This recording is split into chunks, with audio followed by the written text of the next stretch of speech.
ایک پروفیسر صاحب انتہائی اہم موضوع پر لیکچر دے رہے تھے۔ جیسے ہی آپ نے تخت سیاہ پر کچھ لکھنے کے لیے رخ پلٹا، کسی طالب علم سیٹی ماری۔ پروفیسر صاحب نے مڑ کر پوچھا، کسی نے سیٹی ماری ہے؟ تو کوئی بھی جواب دینے پر آمادہ نہ ہوا۔ آپ نے قلم بند کر کے جیب میں رکھا اور رجسٹر اٹھا کر چلتے ہوئے کہا، میرا لیکچر اپنے اختتام کو پہنچا اور بس آج کے لیے اتنا ہی کافی ہے۔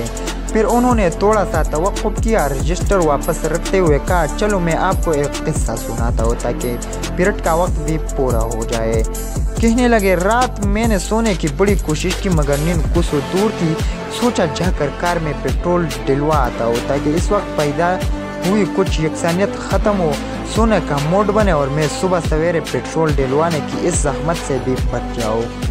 پھر میں نے پیٹرول ڈلوا کر اسی علاقے میں ہی وقت گزارنے کے لیے ادھر ادھر ڈرائیو شروع کر دی۔ کافی مٹر گشت کے بعد گھر واپسی کے لیے کار موڑی تو میری نظر سڑک کے کنارے کھڑی ایک لڑکی پر پڑی۔ نوجوان اور خوبصورت تو تھی مگر ساتھ میں بنی سنوری ہوئی بھی لگ رہا تھا، کسی پارٹی سے واپس آ رہی ہے۔ میں نے کار ساتھ جا کر روکی اور پوچھا، کیا میں آپ کو آپ کے گھر چھوڑ دوں؟ کہنے لگے، اگر آپ ایسا کر دیں تو بہت مہربانی ہوگی، مجھے رات کی اس پہر سواری نہیں مل پا رہی۔ لڑکی اگلی سیٹ پر میرے ساتھ ہی بیٹھ گئی۔ گفتگو انتہائی مہذب اور سلجھی ہوئی کرتی تھی، ہر موضوع پر مکمل عبور اور ملکہ حاصل تھا، گویا علم اور ثقافت کا شاندار امتزاج تھی۔ میں جب اس کی بتاتے ہوئے پتے پر اس کے گھر پہنچا تو اس نے اعتراف کرتے ہوئے کہا کہ اس نے پوچھا کہ اس نے مجھ جیسا باشعور اور نفیس انسان نہیں دیکھا اور اس کے دل میں میرے لیے پیار پیدا ہو گیا ہے۔ میں نے بھی اسے صاف صاف بتاتے ہوئے کہا، سچ تو یہ ہے کہ آپ بھی ایک شاہکار خاتون ہیں، مجھے بھی آپ سے انتہائی پیار ہو گیا ہے۔ ساتھ ہی میں نے اسے بتایا کہ میں یونیورسٹی میں پروفیسر ہوں، پی ایچ ڈی ڈاکٹر اور معاشرے کا مفید فرد ہوں۔ لڑکی نے میرا ٹیلی فون نمبر مانگا جو میں نے اسے بلا چو چرا دے دیا۔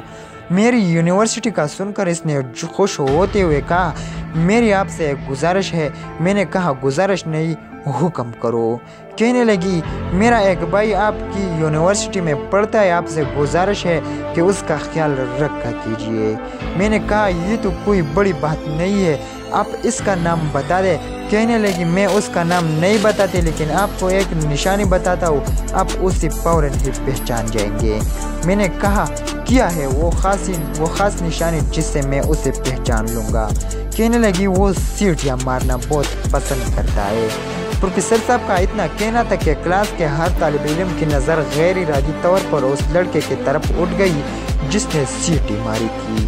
پروفیسر صاحب نے اس لڑکے کو مخاطب ہوتے ہوئے کہا، اوئے جانور، تو کیا سمجھتا ہے میں نے یہ پی ایچ ڈی کی ڈگری گھاس چرا کر لیے کیا؟